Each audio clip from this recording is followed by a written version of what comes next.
আসসালামু আলাইকুম ওয়া রাহমাতুল্লাহ। আলহামদুলিল্লাহি ওয়াহদা ওয়াসসালাতু ওয়াসসালামু আলা মান লা নাবিয়্যা বা'দা ওয়া আলা আলিহি ওয়া আসহাবিহি ওয়া মান তাবি'আহুম বিইহসানি ইলা ইয়াউমিদ্দিন ওয়া বা'দ। আন ইবনে আব্বাস রাদিয়াল্লাহু তাআলা আনহু قال قال رسول الله صلى الله عليه وسلم أبغض الناس إلى الله ثلاثة ملحد في الحرام ومبتغٍ في الإسلام سنة الجاهلية ومطلب دم امرئ بغير حق ليحرق دمه رواه البخاري. عن أبي هريرة رضي الله تعالى عنه قال قال رسول الله صلى الله عليه وسلم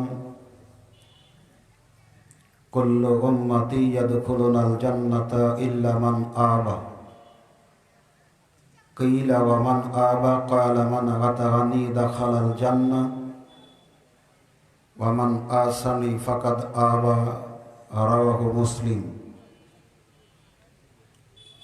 রামরামা যুব সমাজের উদ্যোগে আয়োজিত আজকের এই প্রথম বার্ষিকী ইসলামী মহাসম্মেলনের মুআজ্জাজ মোহতারাম সম্মানিত সভাপতি, সহসভাপতি সাহেবান, প্রধান অতিথি, বিশেষ অতিথিবৃন্দ, আমন্ত্রিত ওলামায়ে কেরাম, এলাকার বিভিন্ন প্রান্ত থেকে আগত স্বাগত সমাগত সম্মানিত উপস্থিতি, পর্দার অন্তরালে অবস্থানরতা মা ও বোনেরা, যাবতীয় প্রশংসা আল্লাহ সুবহানাহু ওয়া তাআলার জন্য, যিনি আমাদেরকে বহুদিন পরে হলেও শর্তবিহীন, লেজুড়বিহীন, অনেক ডালখড়ি খরচ করা ছাড়াই দিনের কিছু কথা স্বাধীনভাবে বলার পরিবেশ করে দিয়েছেন। সেই মহান মাবুদের বারগাহে শুকরিয়া আদায় করছি, আলহামদুলিল্লাহ। আল্লাহর কাছে দোয়া করছি, অন্তত যারা প্রকৃত কোরআন এবং হাদিসের আলোচনা করে তাদেরকে কিয়ামত অবধি মানুষের সামনে এভাবে শর্তহীন কথা বলার সুযোগ করে দিন, আমিন। কাল পরিক্রমায় ক্ষমতায় যারা আসেন তাদের প্রতি অনুরোধ থাকবে, পৃথিবীতে অনেক ইতিহাস রচনা হয়, তাদের থেকে পরবর্তী প্রজন্ম যাতে শিক্ষা গ্রহণ করে বাকি সময়গুলি আদর্শবান, চরিত্রবান, মানুষের কাছে গ্রহণীয় আচরণ দ্বারা মৃত্যু অবধি টিকে থাকতে পারে, এজন্যই। তাছাড়া যেই ভুলের কারণে আন্তর্জাতিক পর্যায় থেকে শুরু করে গ্রামাঞ্চলের ছোট নেতা, বড় নেতা, পাতি নেতা সহ লেজ গুটিয়ে পালিয়েছে, স্ত্রীর কাছে একই বিছানায় শোয়ার সৌভাগ্য এখন হচ্ছে না। আবেগে ইসলাম শুনবেনও না, মানবেনও না। এখানে যেটা শুনবেন বাড়িতে যাওয়ার পর মৃত্যু পর্যন্ত মানতে হবে। এজন্য অন্যান্য মাহফিলগুলির চাইতে আমি ব্যক্তিগতভাবে মনে করি যে কথাগুলি আমরা বলবো কোরআন হাদিস পড়ে আমৃত্যু যাতে এর উপরে অটল থাকা যায়, এরকম কিছু কথা হবে। আবেগে কোনো কথা শুনবেনও না, বলবেনও না। ঝোঁক একটু কম করুন, ঠান্ডা আছে, মাথা গরম হয়নি, ভালো করে বুঝুন এবং বাস্তব জীবনে এটা আমল করার চেষ্টা করুন। আল্লাহ তৌফিক দান করুন, আমিন। তখনও তো আমরাই ঠিক বলেছিলাম, তাই না? এখান থেকে কিছু দূর আগে মাসিক তালিমি বৈঠকে আমি আলোচনা করছিলাম, এখন থেকে এটা তো বছরের গুড়া, তাই না? 2025 সালের জানুয়ারির আজকে 7 তারিখ, 24 সালের কোনো এক মাসে মাগরিবের পরে তালিমি বৈঠকে আলোচনা বক্তব্যের বিষয়, যে সকল আমল করলে আমলকারীর অতীত জীবনের সমস্ত পাপ আল্লাহ ক্ষমা করে দিবেন। মাত্র 5 থেকে 6টা পয়েন্ট বলেছি, তখন একদল বখাটে যুবক, তাদের মুখ থেকে তখনও টাটকা চোয়ানির গন্ধ বের হয়, তখনও তাদের গা থেকে টাটকা গাঁজার গন্ধ বের হয়, বিড়ি সিগারেটের গন্ধ হয়। তাদের শর্ত, প্রোগ্রাম এখনই বন্ধ করা লাগবে। কেন জানি না, কথা বলেন, বন্ধ করতেই হলো। এবং দেখা গেল সেখানে অনেক ভাই অনেক পরিশ্রম করে আয়োজন করেছিলেন, এমন ইমামও আছেন যাদের ইমামতিও চলে গেছে। ইমামতি চলে যাক, অন্তত পরিবারে সন্তান স্ত্রীর সাথে একসাথে থাকা হচ্ছে। কিন্তু যারা বাধা দিয়েছিল তারা কুকুর শিয়ালের মতো জঙ্গলে জায়গা দিচ্ছে না। এই ক্ষমতা আমরা চাই না, এই ক্ষমতা আমরা চাই না। আমরা তখনও ছিলাম, এখনো তোমরা, কথা বলেন। অতএব ফেরাউনের ইতিহাস তোমার জানা দরকার, আবু জাহেলের ইতিহাস তোমার জানা দরকার। অনেক বছর ধরে যারা দেশ স্বাধীন করেছে, প্রত্যেকটা দলে এমন অনেক নীতিবান বিবেকবান মানুষ আছে যারা দেশ থেকে পালায়নি, তাদেরকে মানুষ সম্মান করে, করে না? আমরা এরকম হতে পারি না? পারি। মাঝখানে একটা কথা বলি, যাদের অত্যাচারে, উৎপীড়নে, নির্যাতনে অতিষ্ঠ হয়ে আপনি এত কিছু করলেন, ওরা ক্ষমতা পেয়েই জুলুম করেছিল। তো নির্বাচনের আগেই আরো কিছু দল জুলুম শুরু করেছে অলরেডি। এরা অঘোষিত সরকারে পরিণত হয়েছে। তোমাদের পরিণত একই হবে, ওদের হয়েছে 2 দিন আগে, তোমাদের 2 দিন পরে। অতএব তোমাদের চরিত্রের সংশোধন করো। তুমি মারা যাবে, তুমি কবরে থাকবে, মানুষ তোমার জন্য প্রাণ খুলে দোয়া করবে। এরকম নীতিবান হও, আদর্শবান হও। মানুষ তোমার মরার পরেও তোমার আত্মার মাগফিরাতের জন্য দোয়া করবে, জান্নাতে যাওয়ার জন্য কাঁদবে হাত তুলে। আল্লাহ আমাদের দেশের নেতৃত্বে যারা আসেন তাদেরকে এই গুণগুলি, আদর্শগুলি, বৈশিষ্ট্যগুলি অর্জন করার তৌফিক দান করো, আমিন।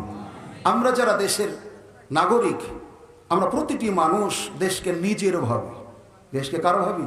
নিজের ভাবি। মনে করি দেশের ক্ষতি হলে আমার ক্ষতি, মনে করি দেশের ভালো হলে আমার ভালো। এই জন্য আমাদের জান, মাল, কথা, কলম, সংগঠন সবকিছু দিয়ে দেশের স্বাধীনতা, সার্বভৌমত্ব রক্ষা করার জন্য আমৃত্যু চেষ্টা করব ইনশাআল্লাহ। সম্মানিত সুধী মণ্ডলী, যাবতীয় দরুদ ও সালাম বর্ষিত হোক আখেরি জামানার নবী, যার আদর্শ, যার জীবন চরিত তুলে ধরার মধ্যেই, মানার মধ্যেই, অনুসরণ করার মধ্যেই দুনিয়াবী জীবনের কল্যাণ এবং পারলৌকিক জীবনের মুক্তি নিহিত সেই মহান মানুষের প্রতি সংক্ষিপ্ত দরুদ পেশ করছি, সাল্লাল্লাহু আলাইহি ওয়াসাল্লাম। হামদ ও নাতের পর পূর্বের অবগতি অনুযায়ী আজকের এই ইসলামী সম্মেলনে আমার সংক্ষিপ্ত আলোচনার বিষয় সামাজিক জাহেলিয়াত। উক্ত শিরোনামে এক নাতিদীর্ঘ তথ্যবহুল গুরুত্বপূর্ণ আলোচনা তুলে ধরার চেষ্টা করব ইনশাআল্লাহ। তার আগে আমরা জানি দেশের অনেক দল, সংগঠন, রসম, রেওয়াজ, তরিকা, মাযহাব মানুষের মাঝে ইসলামের দাওয়াত দেয়। তার মধ্যে একটা দল, সংগঠন, আদর্শ, নীতিগত নাম হলো আহলে হাদিস। এই আহলে হাদিসদের বাহ্যিক কিছু নিদর্শনের নমুনা তুলে ধরার চেষ্টা করব, যাতে করে শেষের বৈশিষ্ট্যের দিকে এর সাথে একটা আনুপাতিক আলোচনা আছে, ওখান থেকে মূলত আজকের আলোচনার মূল অংশে যাওয়ার চেষ্টা করব ইনশাআল্লাহ। আমরা শুরুতেই জানব আহলে হাদিসদের সম্পর্কে ইমামদের অভিমত। কাদের অভিমত? ইমামদের। ইমাম বলতে আমরা বুঝি ইমাম আবু হানিফা, ইমাম শাফি, ইমাম মালিক, ইমাম আহমদ বিন হাম্বল, ইমাম বুখারী, ইমাম মুসলিম, ইমাম আবু দাউদ, ইমাম তিরমিজি, ইমাম নাসাই ইত্যাদি ইত্যাদি। কথা বুঝে এসেছে? এখন যাদেরকে আমরা আদর্শ মনে করি, যাদেরকে আমরা জ্ঞানী মনে করি, যাদের নামে মাযহাব তৈরি করে সমাজে চলছে, তাদের দৃষ্টিতে আহলে হাদিস কেমন? চলুন আপনাকে দেখায়। যাকে আমরা মনে করি হানাফিদের সম্রাট ইমামে আজম আবু হানিফা রাহিমাহুল্লাহ, এখানে একটা ভুল ধারণা আমাদের। ইমামে আজম মহান ইমাম, শ্রেষ্ঠ ইমাম। আপনি বলেন তো 10 জন মানুষের ইমামতি যিনি করেন তিনি কি শ্রেষ্ঠ, না লক্ষ মানুষের ইমামতি যিনি করেন তিনি শ্রেষ্ঠ? আপনার দৃষ্টিতে কি? এখন যদি বলি নবীদেরও যিনি ইমামতি করেছেন তিনি কি শ্রেষ্ঠ, না উম্মতের যিনি ইমামতি করেন তিনি শ্রেষ্ঠ? আগে বলেছি আবেগে কোনো কথা বলবেন না। আমি বোঝাতে চাচ্ছি তামাম বাংলাদেশের 18 কোটি মানুষের যিনি ইমামতি করেন তিনি কি শ্রেষ্ঠ, না 1,24,000 নবী রাসূলদের যিনি ইমামতি করেছেন তিনি শ্রেষ্ঠ? আর কেউ কথা বলছেন না। একটু আগে যখন বললাম তখন ঝাঁকি দিলেন। এটা বোঝা যায় না? আমার ভাষা বোঝা যায়? রাসূল সাল্লাল্লাহু আলাইহি সাল্লাম মিরাজের রাত্রিতে কাবার চত্বরে, যেখানে পূর্বের নবী রাসূলরা তাদের বাহন বাঁধতেন, সেখানে তিনি বাহন বেঁধে আদম আলাইহিস সালাম থেকে শুরু করে মুহাম্মদ সাল্লাল্লাহু আলাইহি সাল্লামের আগ পর্যন্ত, অর্থাৎ ঈসা আলাইহিস সালাতু ওয়াস সালাম পর্যন্ত 1,23,999 জন নবী রাসূলের ইমামতি করেছিলেন মুহাম্মদ রাসূলুল্লাহ সাল্লাল্লাহু আলাইহি ওয়াসাল্লাম। দুর্ভাগ্যক্রমে তিনি ইমাম আজম হতে পারলেন না, ইমাম আজম বানালেন আবু হানিফাকে। যতখানি মর্যাদা দিলেন এখানে ইমাম আবু হানিফাকে, ততখানি অপমান করলেন মুহাম্মদ রাসূলুল্লাহ সাল্লাল্লাহু আলাইহি ওয়াসাল্লামকে। কেন? তিনি এতখানি সম্মান আপনার কাছ থেকে চাননি, এতখানি সম্মান করতে বলেননি। এটা আপনি করছেন শুধু বাড়াবাড়ির কারণে। তিনি বলছেন ইজা সাহাল হাদিসু ফাহুয়া মাজহাবি। শোনো পৃথিবীর হানাফির যারা মুরিদ আমার আছো, আমি আবু হানিফা বলছি, আমার যত মুরিদ পৃথিবীতে আছো তারা শোনো, যখন সহিহ হাদিস পাবে মনে রাখবে ওটা আমি আবু হানিফা আমার মাযহাব। সহিহ হাদিস হলো ইমাম আবু হানিফার মাযহাব।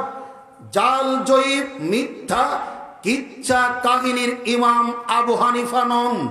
ইমাম আবু হানিফার আকাশ চুম্বী মর্যাদা, যার পা চাটার যোগ্যতা আমাদের নেই, যার জুতা বহন করার যোগ্যতা আমার নেই, তিনি বলেছেন যখন সহিহ হাদিস পাবে মনে রাখবে এটাই আবু হানিফার মাযহাব। সম্মানিত উপস্থিতি, এরপর আপনাকে দেখায় লক্ষ লক্ষ হাদিসের হাফেজ ইমাম আবু ইউসুফ রাহিমাহুল্লাহ। তাকে জিজ্ঞেস করা হয়েছিল আপনার দৃষ্টিতে, আপনার জ্ঞানে, আপনার জানা মতে কিয়ামতের দিন যারা নাজাত পাবে, নিষ্কৃতি পাবে, যারা বিজয় লাভ করবে, যারা জান্নাতে যাবে, আপনার এলেমে, আপনার জ্ঞানে, আপনার জানাতে তারা কারা? এর জবাবে তিনি বলেছেন ইন লাম ইয়াকুনু আসহাবাল হাদিস ফা ইন লাম তাদরি মানহুম। যদি তারা অর্থাৎ নাজাত প্রাপ্ত, নিষ্কৃতি প্রাপ্ত, জান্নাতি দল, বিজয়ী দল আহলে হাদিসরা না হয়, তাহলে তারা আর কারা এটা আমার জানা নেই। আপনারা বিশ্বাস করতেও পারেন নাও পারেন, এটা ইমাম আবু ইউসুফের কথা।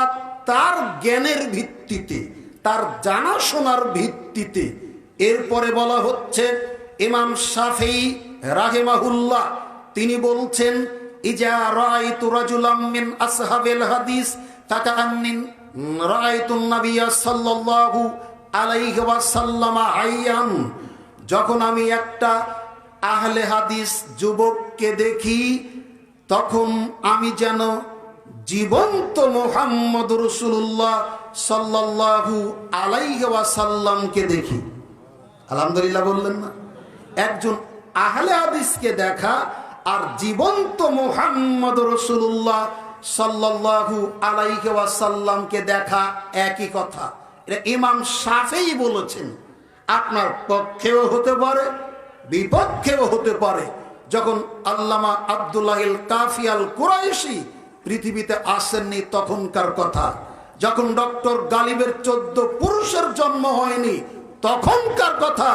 ইমাম শাফি রাহিমাহুল্লাহ বলছেন, আহলে হাদিসদের দেখা আর জীবন্ত নবীকে দেখা একই জিনিস। তবে আমি যতই গলাবাজি করি, যত আহলে হাদিস দাবি করি, আমি আহলে হাদিস নাও হতে পারি।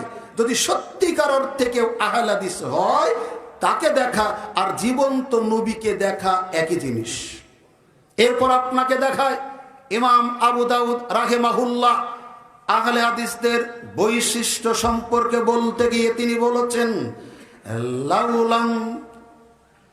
লাউলা হাদিহিল ইসাবাতুল আনদারাসিল ইসলামু ইয়ানা আসহাবিল হাদিস, যদি পৃথিবীতে আহলে হাদিসরা না থাকতো তাহলে আরো বহুদিন আগে দুনিয়া থেকে ইসলাম, বলেন, ইসলাম বিদায় নিত।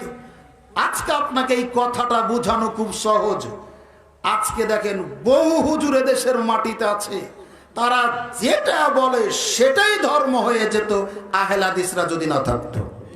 এক ধরনের হুজুর এসেছে, যাত্রা সিনেমা তৈরি করার পরেও মিলাদের অনুষ্ঠান করে আল্লাহর কাছে দোয়া করছে, আল্লাহ তুমি এই সিনেমাটা সফল করো। নাউজুবিল্লাহ বলছেন মানে? এরাও তো হুজুর, ৮০,০০০ টাকার ডিমান্ড, হেলিকপ্টারে চড়ে আসে, 2 কিলো 3 কিলো দূরে থেকে পুলিশ রাখা হয় মানুষকে নিয়ন্ত্রণ করার জন্য। আর আজকে যত বড় আয়োজন, এখানে যদি হাত তুলতে বলে এই এলাকার কয়জন মানুষ আছে, হয়তো 20টাও পাওয়া যাবে না। যত মানুষ আছেন অধিকাংশ মানুষের চেহারা আমি চিনি, কারণ এই এলাকাতে আমি যত মাহফিল করি অন্য এলাকাতে খুব কমই করি। এলাকার যদি মানুষের হাত তুলতে বলা হয়, হাতে গোনা হয়তো 20টা লোক পাওয়া খুব কঠিন হবে। যত মানুষ আছেন সব বাহিরের মেহমান। আপনাকে বলছিলাম ইমাম আবু দাউদ রাহিমাহুল্লাহ তার কথা, এই হুজুররা যেইভাবে চলতেই যদি থাকে আর আহলে হাদিসরা যদি না থাকে পৃথিবীর মাটিতে, তাহলে ইসলাম মাঠে মারা যাবে, ইসলামকে তারা কবর রচনা করবে। চুলে সুন্দর মেহেদি দেওয়া, দাড়িতে সুন্দর মেহেদি দেওয়া, 3 তলা 4 তলা টুপি পরা, সকালবেলা খালি পেয়ে শহীদ মিনারে গিয়ে দোয়াও করে, এটা হুজুর আছে না? এরাও হুজুর। ওরা যা করতো মানুষ সেটাকে জায়েজ মনে করতো। 5 ওয়াক্ত নামাজ পড়ে না, জুমা পড়ে না, ঈদ ঠিক মতো পড়ে না, কিন্তু হালুয়া রুটির গুড় আর আটা কেনার টাকা নাই, গাছ বিক্রি করে আটা আর গুড় কিনে হালুয়া রুটি করার জন্য কিস্তিতে টাকা কুদলে, সুদের উপরে টাকা কুলে গুড় আর আটা কিনে হালুয়া রুটি খায়। এটাকে সুন্নাত মনে করে আহলে হাদিস তার এর বিরুদ্ধে বজ্র কণ্ঠস্বর। এরা যদি না থাকতো, ওরা দিন আর দুনিয়াকে গোলমাল পাকিয়ে দিত। আজকে যে তাওহীদের জন্য আমরা কথা বলি, যেই সুন্নাতের জন্য আমরা কথা বলি, যেই জাহেলিয়াতের বিরুদ্ধে আমরা কথা বলি, আপনাকে যদি জিজ্ঞেস করি, আপনার ভিতরে ন্যূনতম যদি কমন সেন্স থাকে, আপনার ভিতরে ন্যূনতম যদি ঈমান আকীদা থাকে, আপনার ভিতরে ন্যূনতম যদি আল্লাহ সম্পর্কে জানা থাকে, তাকওয়া থাকে, আল্লাহ ভীতি থাকে, পরহেজগারিতা থাকে, আপনি বলুন তো সারা পৃথিবীতে সবচাইতে বড় পাপের নাম কি? সারা পৃথিবীতে সবচাইতে বড় পাপের নাম কি? আপনাকে যদি জিজ্ঞেস করি, মানুষ আর জিন জাতি মিলে যত পাপ করে সবচেয়ে বড় পাপের নাম কি? শিরক। অথচ আপনার চোখের সামনে আল্লাহর তাওহীদকে কবর দেওয়া হচ্ছে, প্রতিমা পূজা পাচ্ছে, উন্নত আল্লাহর সৃষ্টি মানুষ তার মাথা ঠেকিয়ে মূর্তিকে সিজদা করছে। আপনি দেখার পরেও পাহারা দিচ্ছেন আপনি নাকি ইসলাম প্রতিষ্ঠা করবেন। এইভাবে যদি ইসলাম প্রতিষ্ঠা হয়, তাহলে তাগুত কিভাবে প্রতিষ্ঠা হবে? আশ্চর্য, আপনাকে বোঝাতে পারেনি। এইভাবে যদি ইসলাম প্রতিষ্ঠা হয়, তাগুত প্রতিষ্ঠা হবে কি করে? মূলত ইসলামের লেবাস পরে তাগুতকেই প্রতিষ্ঠা করতে চাচ্ছে ওরা। ওদের থেকে সাবধান থাকবেন। আপনার এই আচরণ, আপনার এই চরিত্র, আপনার স্বভাবটা মনে করিয়ে দিচ্ছে সূরা আল কাফিরুন নাজিলের প্রেক্ষাপটকে, শানে নজুলকে। আল্লাহর নবীকে মক্কার কাফের বেঈমানেরা ডেকে বলেছিল, হে মুহাম্মদ সাল্লাল্লাহু আলাইহি ওয়াসাল্লাম, তুমি আমাদের মূর্তির বিরুদ্ধে বলবে না, ঠাকুরানের বিরুদ্ধে বলবে না, প্রতিমার বিরুদ্ধে বলবে না। আমরা আমাদের নেতা কর্মীদের নিয়ে 6 মাস তোমার আল্লাহর ইবাদত করব, আর পরের 6 মাস তুমি তোমার সাহাবীদের নিয়ে আমাদের দুর্গার পূজা করবে। সমাজটা ভালোভাবে থাকবে, কারোর সাথে গন্ডগোল হবে না, হিংসা বিদ্বেষ হবে না, সমাজটা স্থিতিশীল থাকবে, গন্ডগোল মুক্ত থাকবে, ফিতনা মুক্ত থাকবে, মারামারি মুক্ত থাকবে। তখন আল্লাহ নাজিল করলেন সূরা কাফিরুন। তারপর এই এলাকার কোরআন মাজিদেও থাকার কথা আছে, আছে। আপনি দেখুন তো, কুল ইয়া আইয়ুহাল কাফিরুন লা আ'বুদু মা তা'বুদুন। হে রাসূল, আপনি বলে দিন মক্কার ওই বদমাইশদেরকে, আল্লাহর নবীকে এই সময় যদি নবী করে পাঠাতেন, আল্লাহ হয়তো বলতেন, হে মুহাম্মদ, ওই সমস্ত দাড়িওয়ালা টুপিদেরকে তুমি বলো যে তোমরা যাদের ইবাদত করো টুপি পরে, আমি মুহাম্মদ তার ইবাদত। কথা বলেন, কথা বলেন। আল্লাহ বলছেন, হে নবী মুহাম্মদ সাল্লাল্লাহু আলাইহি ওয়াসাল্লাম, তুমি বলে দাও মক্কার ওই বদমাইশ কাফের মুশরিকদেরকে, তোমরা যাদের ইবাদত করো আমি মুহাম্মদ তার ইবাদত করি না, আবার তোমরা যার ইবাদত করো আমি মুহাম্মদ তার ইবাদত করি না। শেষের দিকে বলছেন, লাকুম দীনুকুম ওয়ালিয়া দীন, তোমার দিন তোমার জন্য, আমার দিন। আপনি কোথায় পেলেন মূর্তি পাহারা দিয়ে ক্ষমতায় যেতে হবে? আশ্চর্য। বলছেন স্বাধীনতা পেয়েছেন, বিরাট স্বপ্ন দেখছেন, কারণ রঙিন চশমা আপনার চোখে। কি পরিবর্তন করেছেন? একটা পরিবর্তন আপনাকে দেখায়, আল্লাহ যদি ওই পর্যন্ত হায়াত রাখে, আমার 21 তারিখ তাইপুর হাই স্কুল মাঠে দাওয়াত থাকলো, আলোচনা আছে মাগরিবের পরে, আমার যদি তকদিরে থাকে, অন্তত ইউনূস সরকারের আমলে বলেনি, পরে যা হয় হবে। দেখবেন তখনকার আমলে একটা মার্কা, উপরে জাতির জনক, 1000 বছরের শ্রেষ্ঠ বাঙালি বঙ্গবন্ধু শেখ মুজিবুর রহমানের ছবি, উপর দিকে একবারে উপরে, মনে আছে না? ভুলে কি মানুষ এত তাড়াতাড়ি? ওর নিচেই তার মেয়ের ছবি, তাই না? অগ্নিকন্যা, বঙ্গবন্ধুর মানস কন্যা, জননেত্রী কে? শেখ হাসিনা। তার নিচে ছবি হলো তারই ছেলে, কে বলেন? জয়। তার নিচে আপনার এলাকার ওই দলের মনোনীত যে এমপি, তার ছবি। কথা বোঝা যায় না? এখন আর তো কথা বলছেন না, যখন কথা বলা লাগবে তখন বলেন। আর এক দলের দেখেন উপরে শহীদ প্রেসিডেন্ট জিয়াউর রহমান, তার ছবি, তাই না? তার নিচে একটা তো বললাম রে ভাই, পলিটা আপনি একটু বলেন না। তার নিচে, তার নিচে,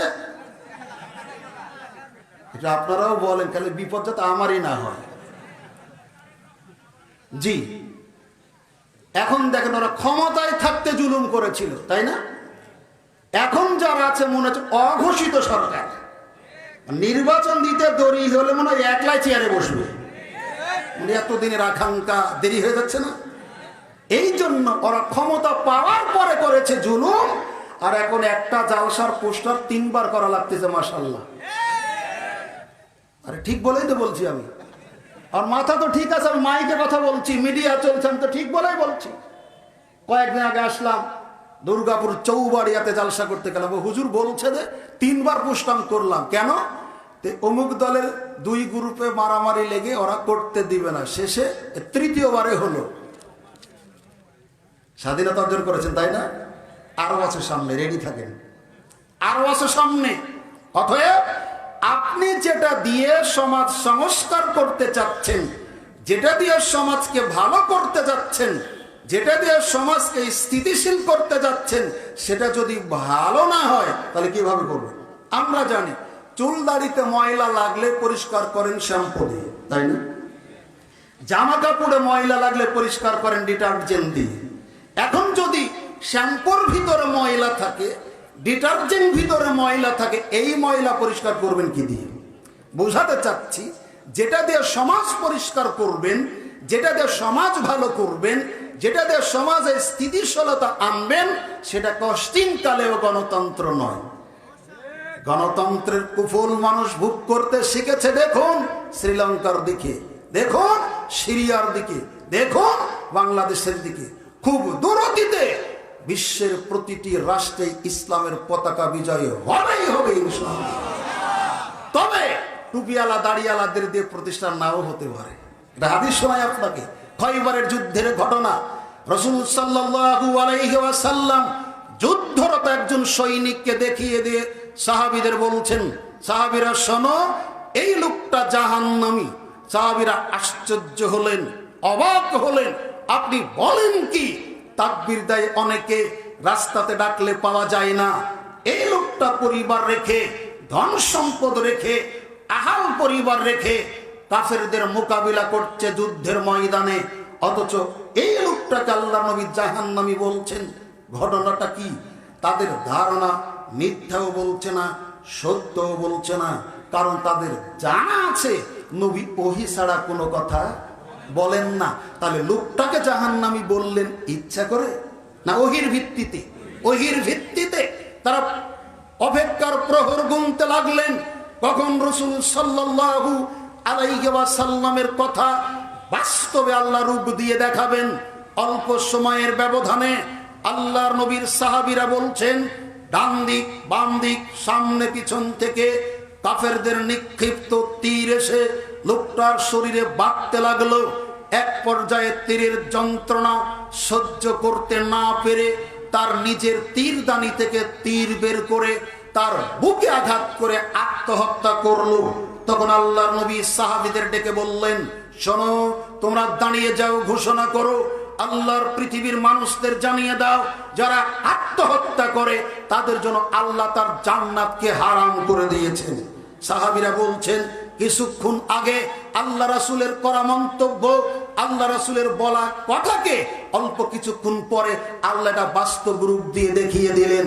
হাদিসের শেষের দিকে তিনি বলছেন, আল্লাহ ইচ্ছা করলে কোন ফাসেককে দিয়ে ইসলামের খেদমত নিবেন, তবু দাড়িওয়ালা টুপিওয়ালাকে দিয়ে নেবেন না। আল্লাহ ইসলামের খেদমত হিন্দুকে দিয়ে নিতে পারেন, অমুসলিমকে দিয়ে নিতে পারেন, কিন্তু আমার আপনার মতো সুবিধাবাদী মুসলিমকে দিয়ে নেবেন না। এজন্য কোরআন হাদিস আগে জানবেন, তারপরে মানার চেষ্টা করবেন। মরে গেলেও তৃপ্তি পাবেন, বীর বেঁচে বেঁচে থাকলেও পর অধীনতা কোনোদিন আপনার কাছ থেকে শেষ হবে না যদি ইসলাম না বুঝে আমল করার চেষ্টা করেন। সম্মানিত উপস্থিতি, এজন্য আপনাদের বলছিলাম কোন কারণে ইমামরা আহলে হাদিস সম্পর্কে এই মন্তব্যগুলি করেছেন। এক্ষণে আহলে হাদিসের বাহ্যিক কিছু নিদর্শন, যেমন আপনাকে বুঝাতে গিয়ে যদি বলি, একটা মুরগি ঝিমায়, আপনার চুনা পায়খানা করে, খাবার খেতে অনীহা, দুই দিকে পাখা নেমে দিয়েছে, এই রোগের নাম কি বলেন? তার মানে লক্ষণ দেখে যেমন রূপ চিনা যায়, নিদর্শন দেখলে আহলে হাদিস চিনা যায়। আপনাকে সহজে বোঝাতে চাচ্ছিলাম, লক্ষণ দেখলে যেমন রূপ নির্ণয় করা যায়, নিদর্শন দেখলে আহলে হাদিস বোঝা যায়। এক, কম হোক বেশি হোক, সকল প্রকার নেশাদার দ্রব্য যারা ভক্ষণ করে না, এটা আহলে হাদিসদের এক নম্বর নিদর্শন। দিন প্রচার করতে গিয়ে মসজিদের ভিতরে জর্দাগুল খায় না, যারা জর্দাগুল খায় এরা আহলে হাদিস হতে পারে না। আল্লাহর নবী বলছেন, প্রত্যেকটা মাদকতা আনয়নকারী বস্তুই মদ, আর প্রত্যেকটা মদই হলো হারাম। মদ শুধু দুনিয়াবি জীবনের ক্ষতি নয়, আল্লাহর নবী বলেছেন, লা ইয়াদখুলুল জান্নাতা জাসাদুন গুসিয়া বিল হারাম, ওই দেহ আল্লাহর জান্নাতে যাবে না যেই দেহ হারাম দিয়ে গড়ে উঠেছে। বিড়ি খেয়ে, সিগারেট খেয়ে, গুল খেয়ে, জর্দা খেয়ে, ইয়াবা খেয়ে, ফেনসিডিল খেয়ে, গাঁজা খেয়ে, চুরুট খেয়ে, আফিম খেয়ে, হেরোইন খেয়ে, বাংলা খেয়ে, ডাল খেলে, ইংরেজি খেয়ে যেই দেহটা বড় করেছে, এই দেহ আল্লাহর জান্নাতে যাবে না। রাসূল সাল্লাল্লাহু আলাইহি সাল্লাম বলেছেন, এই নীতির আলোকে আহলে হাদিসদের এক নম্বর বাহ্যিক নিদর্শন হলো, কম হোক বেশি হোক, সকল প্রকার নেশাদার দ্রব্য এরা পরিহার করে চলে। মাকরুহুর নামে জর্দা খায় না, মাকরুহুর নামে গুল মারে না, এই থেকে যারা দূরে থাকে এটা হলো তাদের একটা নিদর্শন। দুই, প্রত্যেকটা সালাত নামাজ আউয়াল ওয়াক্তে পড়াকে তারা জরুরি মনে করে। কেন? আব্দুল্লাহ ইবনে মাসউদ রাদিয়াল্লাহু তাআলা আনহু বলেন, রাসূল সাল্লাল্লাহু আলাইহি ওয়াসাল্লামকে জিজ্ঞেস করা হলো, আল্লাহর নবী কোন আমল আল্লাহর কাছে সবচাইতে প্রিয়? জবাবে তিনি বললেন, as-salatu li waqtiha, সালাত তার সময় মতো আউয়াল ওয়াক্তে আদায় করা আল্লাহর কাছে সবচাইতে প্রিয়। মাযহাবের দোহাই দিয়ে, তরিকার দোহাই দিয়ে আপনি আসরের সালাতটা এমন সময় পড়লেন যে উজুতে মাগরিব এশাও পড়া যায়। অতএব হাদিসগুলি পড়ুন। সাহাবীরা বলছেন, আমরা মাগরিবের সালাত আদায় করতাম, এরপরে দূর প্রান্তে চলে যেতাম, একটা উট জবেহ করতাম 10 জনে মিলে, এর চাল ছড়াতাম, গোশত কুটা বাছা করতাম, বাড়িতে রান্না করে খেতাম, তারপরেও সূর্য দেখা যেত। বলেন তো আসর কি নবী মাগরিবের একটু আগে পড়তেন? বিবেচনা আপনার, কতদিন আপনি ধোঁকাবাজিতে থাকবেন? আল্লাহ নবীর হাদিস অনুযায়ী প্রত্যেকটা সালাত যারা আউয়াল ওয়াক্তে পড়ে। আর একটা হাদিস শুনে যান, আবু জার রাদিয়াল্লাহু তাআলা আনহু বলেন, রাসূল সাল্লাল্লাহু আলাইহি ওয়াসাল্লাম বলেছেন, শোনো, অচিরেই পৃথিবীতে একদল শাসক আসবে, নেতৃবৃন্দ আসবে, দায়িত্বশীল আসবে, তারা নামাজ পড়বে না, তারা হবে বেনামাজি। মেম্বার, চেয়ারম্যান, এমপি, মন্ত্রী, প্রধানমন্ত্রী, এমনকি অনেক এলাকার মসজিদের ইমাম মাশাআল্লাহ 5 ওয়াক্ত নামাজ পড়ে না। আপনাদের জানা আছে কিনা জানি না, আমাদের তদন্তে আছে। আল্লাহর নবী বলছেন, দেশ যারা চালাবে, রাষ্ট্র যারা চালাবে, সমাজ যারা চালাবে, অধিকাংশই হবে বেনামাজি। যদিও তারা নামাজ পড়েও সময় মতো পড়বে না। তখন আবু জার বললেন, আল্লাহর নবী, আমি যদি ওই বেনামাজি নেতাদের সময় পাই, তাদের শাসন আমল পাই, তাহলে আপনি আমাকে কি হুকুম দিচ্ছেন? তখন তিনি বলছেন, আবু জার, ওয়াক্ত হলেই তুমি তোমার নামাজটা পড়ে নিবে ওয়াক্ত মতো। আবার যদি সুযোগ পাও, তারা জামাত করছে, তাদের সাথেও পড়ে নিবে। প্রথমটা হবে তোমার ফরজ, আর দ্বিতীয়টা হবে নফল। তারপরেও তিনি তাদের সাথে পড়তে বললেন না। এজন্য আহলে হাদিসদের দ্বিতীয় নিদর্শন, এরা প্রত্যেকটা সালাত আউয়াল ওয়াক্তে পড়াকে জরুরি মনে করে। নিদর্শন 3, এরা ইমামের পিছনে সূরা ফাতিহা পড়াকে ওয়াজিব মনে করে। কারণ আল্লাহর নবী বলেছেন, লা সালাতা লিমান লাম ইয়াকরাহু বিফাতিহাতিল কিতাব, ওই ব্যক্তির সালাত নামাজ হয় না যে ব্যক্তি সালাতে নামাজে সূরা ফাতিহা পড়ে না। অন্য হাদিসে আল্লাহর নবী বলেছেন, সূরা ফাতিহা ছাড়া সালাত তেমন, খেদাজ যেমন। তিনি 3 বার শব্দটা উল্লেখ করেছেন। ফাতিহা ব্যতীত সালাত হলো খেদাজ, খেদাজ, খেদাজ। অর্থাৎ বাচ্চা পরিপূর্ণতা লাভ করে, পরিপক্কতা লাভ করে মায়ের পেটে 9 মাস 10 দিনে, কিন্তু 6 মাসে যে বাচ্চা পড়ে যায় একে বলে খেদাজ। 7 মাস বয়সে যে বাচ্চা পড়ে যায় এর নাম খেদাজ। হাতটা প্রতিবন্ধী, এর নাম খেদাজ। পাটা প্রতিবন্ধী, এর নাম খেদাজ। জবানটা আল্লাহ বন্ধ করে দিয়েছেন, এটাকে বলা হয় খেদাজ। অর্থাৎ সূরা ফাতিহা ছাড়া সালাতটা হলো অপূর্ণ। আপনি বলছেন দোয়ার নাম করে মসজিদে ঢুকে মুক্তাদিরা দোয়া পড়বে, ইক্তেদাইতু বিহাজাল ইমাম, আর ইমাম বলবে আনা ইমামুল লিমান হাজারা ওয়া মাইয়াজুর। যত মানুষ উপস্থিত আছে এবং পরে উপস্থিত হবে সকলের জন্য আমি ইমাম নিযুক্ত হলাম। আর মুক্তাদিরা ইরাদা করলো, নিয়ত করলো, ইক্তেদাইতু বিহাজাল ইমাম, আমি এই ইমামের ইক্তেদা করলাম। তাদের যুক্তিতে মামলা করতে গেলে জজের সামনে বাদী বিবাদীর পক্ষে 2 উকিল জবানবন্দি করে, একে অপরের পক্ষে বিপক্ষে জেরা করে, কথার আদান প্রদান করে। আসামিবাদী কেউ কোনো কথা বলতে পারে না। ঠিক একইভাবে সালাতে যখন দাঁড়িয়ে গেলাম কারো নেতৃত্বে, কারো ইমামতিতে, তখন মুক্তাদির কোনো কিছু করার বলার সময় সুযোগ থাকে না। আপনার সাথে আমি একমত, গন্ডগোল করতে আসিনি, তবে আপনাকে বলছি, ও ভাই, আপনি তো যখন ইমাম আল্লাহু আকবার বললেন তখনও তো মুক্তাদি হিসেবে আল্লাহু আকবার বলে হাত বাঁধলেন। ইমাম যখন সামি আল্লাহু লিমান হামিদা বললেন তখন আপনিও তো মুক্তাদি হিসেবে বললেন। কওমার দোয়াতে আপনি যখন সামি আল্লাহু লিমান হামিদা ইমাম পড়লেন আপনি তো পড়লেন। রুকুতে গিয়ে সুবহানা রাব্বিয়াল আযীম যখন ইমাম পড়ে আপনিও তো পড়লেন। সিজদাতে গিয়ে সুবহানা রাব্বিয়াল আ'লা ইমাম যখন পড়ে আপনিও তো তখন পড়লেন। দুই সিজদার মাঝখান দিয়ে আল্লাহুম্মা গফিরলি ওয়ারহামনি ওয়াজবুরনি ওয়াহদিনি ওয়াআফিনি ওয়ারযুকনি ইমাম যখন পড়লেন আপনিও তো তখন পড়লেন। তাশাহুদের বৈঠকে বসে আত্তাহিয়াতু আপনিও তো পড়লেন যেটা ইমামও পড়ে। দরুদ ইব্রাহিম আপনিও তো পড়লেন যেটা ইমাম সাহেব পড়ে। দোয়া মাসুরাও তো আপনি পড়লেন যেটা ইমাম সাহেব পড়ে। ইমাম সাহেব সালাম ফিরালেন আপনিও তো সালাম ফিরালেন। মাঝখানে গন্ডগোল ফাতিহার সাথে কেন? যদি আপনি না পড়েন, যদি আপনি ইমামের উপর ছেড়ে দেন, ইমামের উপর ভার দেন, তাহলে রুকুর তাসবিহতেও দেন। যদি আপনি ভার দেন কওমার দোয়াতেও দেন। যদি আপনি ইমামের উপর ভার দেন সিজদার তাসবিহতেও দেন। যদি আপনি ইমামের উপর ভার দেন তাশাহুদেও দেন। যদি ইমামের উপর ভার দেন দরুদ ইব্রাহিমেও দেন। যদি ইমামের উপরে ভার দেন দোয়া মাসুরাতেও দেন। যদি আপনি ভার দেন সালাম ফিরানোতেও দেন। সবটাই করলেন, কিন্তু যেটা না পড়লে নামাজ হবে না সেটাই খালি পড়লেন না। বিবেচনা আপনার কি করবেন? আপনাকে বলছিলাম 1 নাম্বার নিদর্শন, কম হোক বেশি হোক সকল প্রকার নেশাদার দ্রব্য আহলে হাদিসরা পরিহার করে চলে। 2, প্রত্যেকটা সালাত আউয়াল ওয়াক্তে আদায় করাকে তারা জরুরি মনে করে। 3, ইমামের পিছনে সূরা ফাতিহা পড়াকে ওয়াজিব মনে করে। ফাতিহা না পড়লে নামাজ হবে না এই বিশ্বাস আহলে হাদিসরা করে।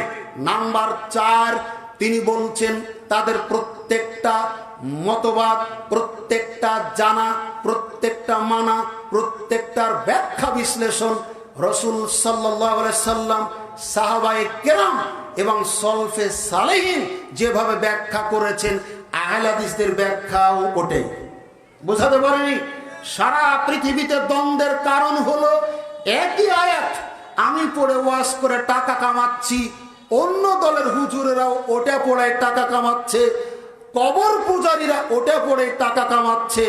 সবাইকে ডাকছি ইসলামের দিকে, কিন্তু কেউ ইসলামের দিকে আসতে পারছি না। কারণ আমি ওই আয়াতের ব্যাখ্যা করছি আমার দলের মন মতো, আপনি ওই আয়াতের ব্যাখ্যা করছেন আপনার দলের মন মতো।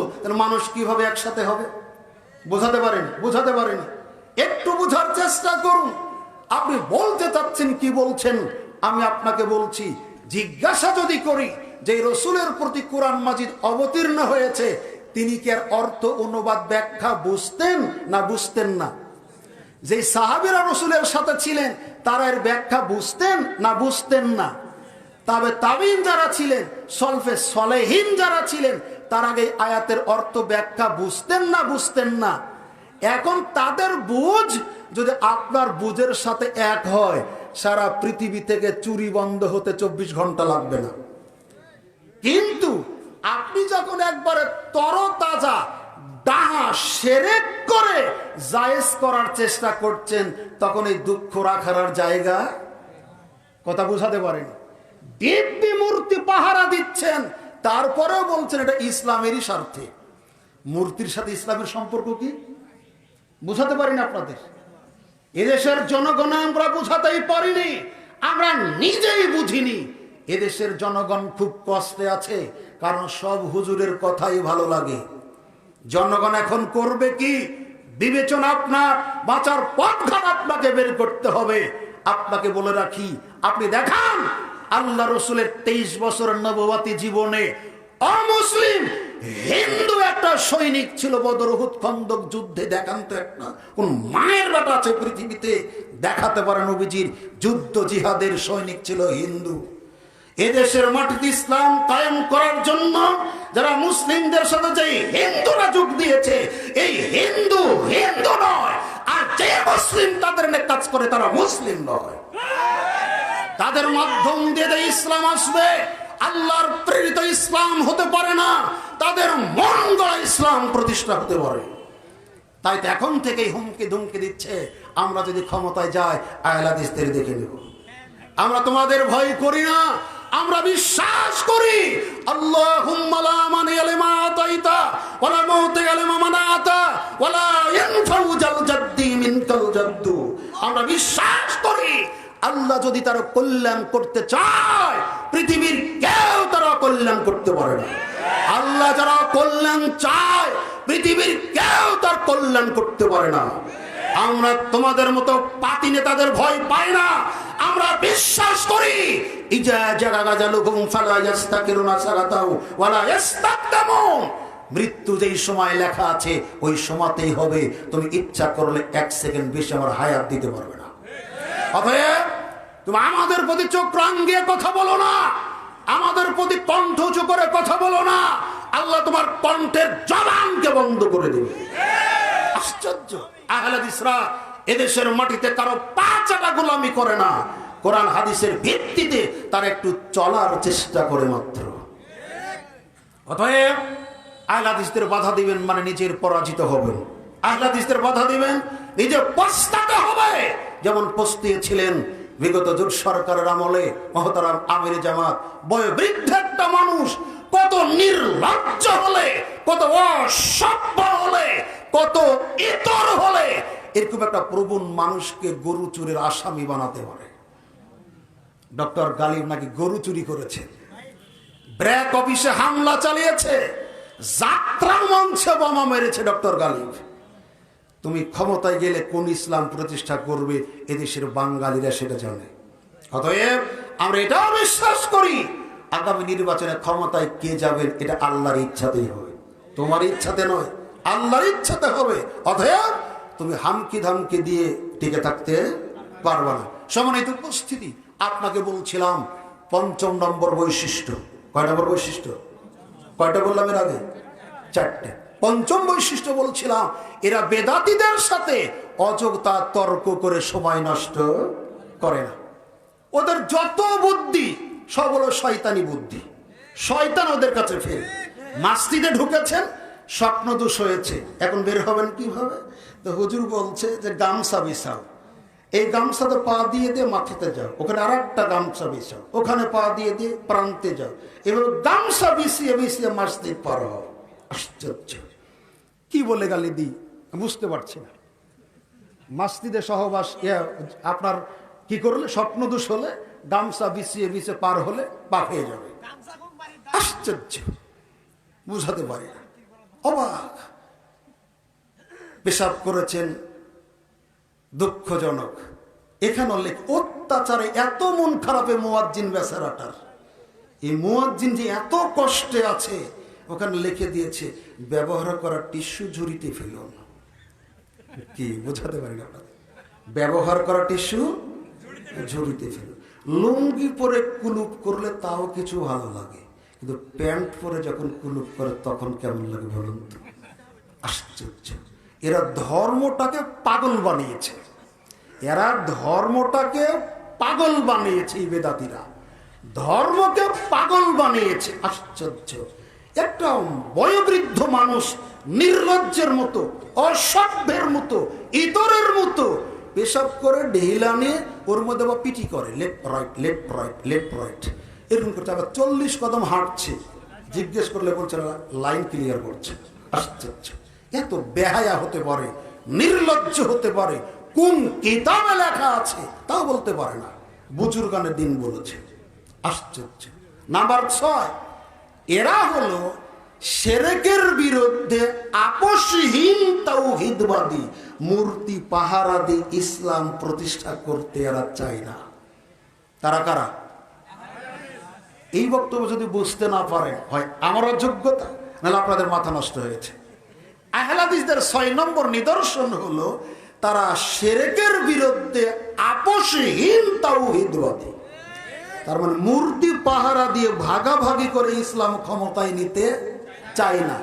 একইভাবে বিদআতের বিরুদ্ধে আপোষহীন সুন্নাতবাদী। অতএব এখানে ওদের সাথে আমাদের স্বাতন্ত্রতা, আদর্শিক একটা বৈশিষ্ট্য। চলুন বাকি আলোচনার দিকে যায়। আব্দুল্লাহ ইবনে আব্বাস রাদিয়াল্লাহু তাআলা আনহু বলেন, রাসূল সাল্লাল্লাহু আলাইহি ওয়াসাল্লাম বলেছেন, হাদিসটা পাবেন মিসকাতুল মাসাবি 142 নম্বর হাদিস। তিনি বলছেন, আবগাজুন নাস ইলাল্লাহি সালাসাতুন, আল্লাহর নিকটে সবচেয়ে নিকৃষ্ট, সবচাইতে ঘৃণিত হলো 3 শ্রেণীর মানুষ। 3 শ্রেণীর মানুষ আল্লাহর কাছে খুবই নিকৃষ্ট, আল্লাহর কাছে খুবই ঘৃণিত। তারা কারা? এক, তিনি বলছেন যে মুল্লাহিদুন ফিল হারামে, যারা মক্কার হারামের মধ্যে অন্যায়ভাবে রক্তপাত ঘটায়, নিষিদ্ধ কাজ করে, নাজায়েজ কাজ করে, এই ব্যক্তি হলো আল্লাহর নিকটে সবচাইতে নিকৃষ্ট, সবচাইতে ঘৃণিত, সবচাইতে খারাপ। 2, তিনি বলছেন ওয়া মুত্তালিবু দামিম রিগিন বিগাইরি হাক্কিন লিহারিকা দামাহু। তিনি বলছেন দ্বিতীয় হলো যে ব্যক্তি ইসলাম থেকে, ইসলামে আছে, ইসলামী যুগে বসবাস করে, তারপরেও জাহিলিয়াতের রীতিনীতি মানে, এই ব্যক্তি আল্লাহর কাছে ঘৃণিত। মনে রাখবেন, 3 শ্রেণীর মানুষ আল্লাহর কাছে ঘৃণিত, 3 শ্রেণীর মানুষ আল্লাহর কাছে নিকৃষ্ট। 1, যারা হেরেম এলাকায় নিষিদ্ধ অন্যায় কাজ করে। 2, যারা মক্কার ভিতরে করলে এটা, এরপর ইসলামে থেকে, ইসলাম আসার পর জাহিলি যুগের রীতিনীতিকে মেনে চলে। 3, যারা অন্যায়ভাবে পৃথিবীতে ফিতনা ফাসাদ বিপর্যয় সৃষ্টি করার জন্য অন্যায়ভাবে হত্যাকাণ্ড ঘটায়। বোঝাতে পারিনি? 1, যারা মক্কার হেরেমের মধ্যে হারাম কাজ করে। 2, ইসলাম আসার পরেও জাহেলি কাজ করে। 3, তিনি বলছেন যে অপরাধ প্রবণতাকে ঠেকানোর জন্য নয়, সমাজ থেকে বিশৃঙ্খলা নির্মূল করার জন্য নয়, এমনিতেই বিপর্যয় সৃষ্টি করার জন্য যারা মানুষকে খুন করে। এই 3 শ্রেণীর মানুষ আল্লাহর কাছে নিকৃষ্ট, আল্লাহর কাছে ঘৃণিত। এখন আপনাকে দেখায় জাহিলি যুগের কিছু রীতিনীতি এবং জাহেলিয়াত। রাসূল সাল্লাল্লাহু আলাইহি ওয়াসাল্লাম বলছেন, জাহেলিয়াত যতগুলি তার একটা। তিনি বলছেন, আমার উম্মতের মধ্যে জাহেলিয়াত বিষয়ের 4টি জিনিস আছে যারা পরিত্যাগ করছে না। কি করছে না? এখনো অত্যাধুনিক স্মার্ট বাংলাদেশে বসবাস করার পরেও তারা জাহেলিয়াত ছাড়তে পারেনি। যদিও তারা মাস্টার ডিগ্রি পাস, যদিও তারা ডক্টরেট পাস, যদিও তারা MA পাস, জাহিলি যুগের 4টা রীতিনীতি তারা ছাড়তে পারেনি। 1, তিনি বলছেন বংশ মর্যাদা নিয়ে গর্ব করা। বংশ মর্যাদা নিয়ে গর্ব করা এটা জাহেলি রীতিনীতি। সভ্য মানুষের চরিত্র এটা নয়, বংশ নিয়ে গর্ব করবে। 2, তিনি বলছেন অন্যের বংশের প্রতি কটাক্ষ করবে। আর তোমার বংশ আর কি? আমার বংশ তালুকদার বংশ, আমার বংশ খানদানি বংশ। এইভাবে তুলনা দেওয়া, খোঁটা দেওয়া, কটাক্ষ করা জাহেলি যুগের রীতিনীতি। ইসলাম আসার পরে এটাকে হারাম করা হয়েছে। 3, তিনি বলছেন গ্রহ নক্ষত্রের মানুষ মাধ্যমে বৃষ্টি প্রার্থনা করা। এই জাহেল মানুষের অভাব এদেশের মাটিতে অভাব নেই। আপনি দেখুন, বিরাট একটা গাছ, মানুষের ধারণা 150 বছর গাছটার বয়স, 200 বছর গাছটার বয়স, না জানে গাছটার অনেক ক্ষমতা আছে। ওই গাছের কাছে মানুষ দুধ কলা চিনি দেয়। কথা বলেন? আশ্চর্য, বাঙালি দেখবেন আল্লাহর যেই ক্ষমতা নাই তার চেয়ে বেশি ক্ষমতাবান মনে করে ওই গাছকে। দেখবেন এই জায়গাটা খুব দূষিত, কত মানুষকে যে অসুস্থ করেছে, কত মানুষ যে মারা গেছে, এজন্য এই জায়গাকে খুব সম্মান করে। অপবিত্র গায়ে ওখানে যান না, মানে যেইখানে সম্মান আল্লাহকে করা দরকার তার সাথে বেশি সম্মান করেন ওই পুকুরকে। স্বপ্নে দেখেছেন আপনার ছেলে পুকুরের পানিতে পড়ে মারা যাচ্ছে, সকালবেলাতে তাহেরপুরে গেলেন, দুধ কলা চিনি এনে পুকুর ঘাটে দিলেন। কেন? যাতে আপনার বাচ্চা ওখানে পড়ে মারা না যায়। আশ্চর্য! এটা হলো জাহেলিয়াত সভ্যতার যুগে। আপনাকে বলছিলাম, দেখুন বৃষ্টি চাইতে হবে কিভাবে। ওমর রাদিয়াল্লাহু তাআলা আনহু বলছেন, রাসূল সাল্লাল্লাহু আলাইহি ওয়াসাল্লাম যখন বেঁচে থাকতেন বৃষ্টি যখন হতো না তখন আমরা তাকে মাধ্যম হিসেবে, ওসিলা হিসেবে আল্লাহর কাছে দাঁড় করাতাম, মাধ্যম হিসেবে পেশ করতাম। আল্লাহকে বলতাম, আল্লাহ তোমার নবী মুহাম্মদ সাল্লাল্লাহু আলাইহি সাল্লাম আমাদের মাঝে আছেন, বৃষ্টি নেই, মাঠ ঘাট পুড়ে চৌচির হয়ে যাচ্ছে, ফসলাদি মারা যাচ্ছে, রাসূল সাল্লাল্লাহু আলাইহি সাল্লামকে তোমার কাছে মাধ্যম হিসেবে পেশ করে বৃষ্টি চাচ্ছি। আল্লাহ তখন বৃষ্টি দিতেন। রাসূল সাল্লাল্লাহু আলাইহি সাল্লাম যখন মারা গেলেন তখন তিনি বলছেন, আমরা তার জীবিত চাচা আব্বাসকে মাধ্যম হিসেবে পেশ করতাম। আল্লাহ আব্বাসকে পেশ করছি তোমার সামনের মাধ্যমে, এর ওসিলায় তুমি বৃষ্টি দাও। নবী মারা গেছেন, তার ওসিলায় তারা আর বৃষ্টি চাচ্ছেন না। বুঝাতে পারিনি, নবী মারা গেছেন, মরা নবীর নামে ওসিলা আর চলে না, আব্বাসের নামে চলছে। আপনার পীর, আপনার হুজুর ওর চাইতে কি বড়? আশ্চর্য! মানুষ বুকা হলে এতখানি হয় কি করে বুঝতে পারে না। আপনার বাচ্চা হয় না, আপনি হুজুরের কাছ থেকে তাবিজ করে নিলেন। আপনার বাচ্চা হয় না, বিড়াল দাহ মাজারে গেলেন। আপনার বাচ্চা হয় না, আপনি এই পুঠিয়ার এই মাজারে গেলেন, ওখানে সন্তান চাচ্ছেন। আশ্চর্য! একটা কুত্তা ৫-৭টা বাচ্চা দেয়, এর চেক আপ করা লাগে না, ক্লিনিকে যাওয়া লাগে না, মেডিকেল টেস্ট লাগে না, ওর আয়রন ভিটামিন ঠিক আছে কিনা দেখা লাগে না, দুধের ঘাটতি কোনোদিন হয় না, ফিডার কোনোদিন খাওয়ানো লাগে না, সিজার কোনোদিন লাগে না, তারপরে ৫-৭টা বাচ্চা দেয়। কুলাঙ্গা ইতর অসভ্য কিছু মুসলমান আছে, এরা বাচ্চা পেটে আসতে না আসতেই হাজার রকমের শিরক বেদাতে ভরিয়ে ফেলে বাড়িটা। অতএব এটা পড়ে তাহাজ্জুদ পড়বেন, জান্নাতে যাবেন, এটা আপনার ভুল ধারণা। আপনাকে বলছিলাম জীবিত মানুষকে মাধ্যম হিসেবে গ্রহণ করুন, মৃত মানুষকে নয়। নবী হলেও নয়, ফেরেশতা হলেও নয়, জীবিত মানুষকে ওসিলা ধরতে হবে, মৃত মানুষকে ওসিলা ধরা শিরক। আপনাকে বলছি, কুরবানির পশুর হাড় আপনার আম গাছে কেন, জাম গাছে কেন, লিচু গাছে কেন, আপনার লেবু গাছে কেন? জিজ্ঞেস করলেই বলছেন, হুজুর কুরবানির পশুর হাড়গুলি দিলে ফলন বেশি হয়। হাড়েই যদি ফলন বাড়ায়, আল্লাহ কি করে? আপনি তো হিন্দুর চাইতে খারাপ, আপনাকে কে বলেছে মুসলিম? আশ্চর্য! পূর্ণিমা অমাবস্যা রাত্রিতে আপনি খড়গুলি পেঁচিয়ে গাছে বেঁধে রাখেন, চুনগুলি দিয়ে গাছে আপনি রাউন্ড দেন, শামুক এটা ফুটু করে মালা করে গাছেটা নিয়ে দেন, জিজ্ঞেস করলে বলছেন ফলন বেশি হয়। আশ্চর্য! আপনি পৌষ সংক্রান্তির দিনে গোসল করেন, জিজ্ঞাসা করছি কেন করছেন, তো বলছেন এই দিনে গোসল না করলে গায়ে চুলকানি বাড়াবে। তারপরেও আপনি মুসলিম। তো আপনি মুসলিম হলে হিন্দুকে, আপনি যদি মুসলমান হন তাহলে হিন্দুকে। সকালবেলা বাড়ি থেকে বের হয়েছেন, কাক ডাকছে তো বলছেন কেউ মারা গেছে। আচ্ছা, আমাদের বয়স অল্প, মুরব্বী কেউ বলেন তো যে আপনার ছোটবেলার কাক একভাবে ডাকতো, এখনকার কাক কি অন্যভাবে ডাকে? তো তখন ডাকলে মানুষ মরেনি, এখন ডাকলে মরবে কেন? আশ্চর্য! তারপর আপনি মুসলিম, আপনি বিদ্রোহী মুসলিম, আপনি জোর করে মুসলমান আছেন, কিন্তু আপনি মুসলমান না, কারণ আপনার আকীদা নষ্ট। আপনাকে বলছিলাম আপনার পটলের জমিতে কুরবানির পশুর মাথা কেন? আপনি বলছেন ফলন বেশি হয়। আপনি বলছেন সকালবেলা আপনার বউ কলসি নিয়ে বের হয়েছে, তো দেখছে বিড়ালটা তার পা দিয়ে মুখ চাটছে, তো বলছে বাড়িতে মেহমান আসবে। হাদিসটা বুখারীতে আছে, তাই না? যে বিড়ালে হাত দিয়ে মুখ চাটলে বাড়িতে কি আসে? সাংঘাতিক কথা। এত বই পুস্তক পড়ি কোথাও পায় না, আর এই মহিলারা এত পায় কোথায় থেকে? তো বলছে ওরা যে স্বামীর নাম ধরে ডাকা যায় না, ডাকলে কি হয়? তো স্বামীর হায়াত কমে যায়। আয়েশা রাদিয়াল্লাহু তাআলা আনহা রাসূল সাল্লাল্লাহু আলাইহি ওয়াসাল্লাম নাম ধরে ডাকতেন, হায়াত তো কমেনি, তো আপনার কমবে কি করে? আপনাকে বলছিলাম ভাঙ্গা আয়নায় মুখ দেখলে বরকত চলে যায়। তো বরকতের মালিক যদি আয়নায় হয়, তা আল্লাহ কি করেন? তো আপনার কাছে আল্লাহ কি বুঝাতে পারিনি। আপনার কাছে আল্লাহ কি?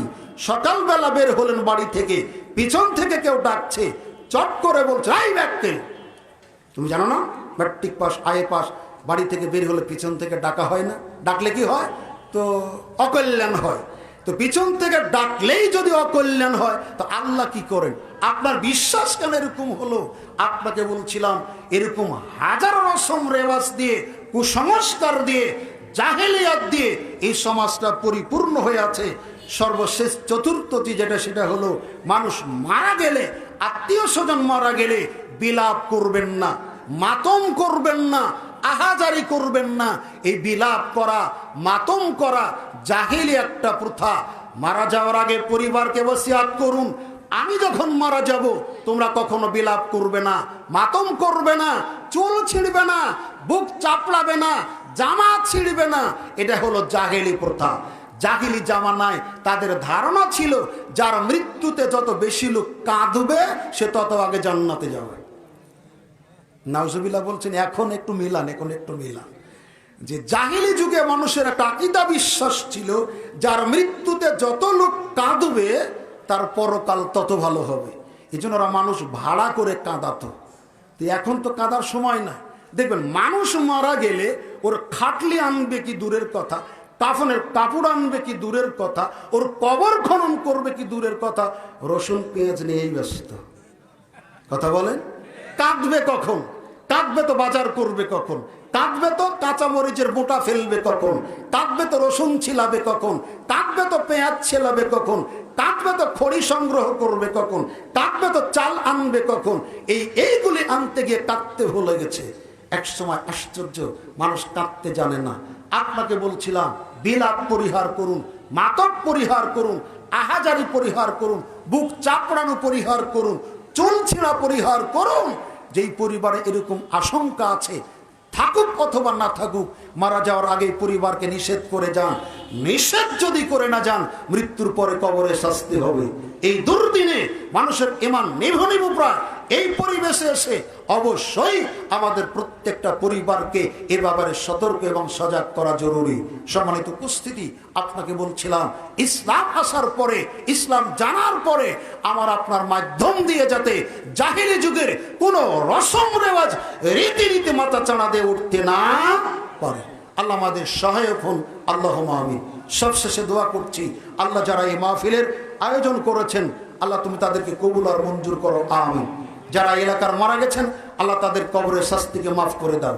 যারা অসুস্থ এখানে বাড়িতে মেডিকেলে, তুমি তাদেরকে পরিপূর্ণ সুস্থতা দান করো।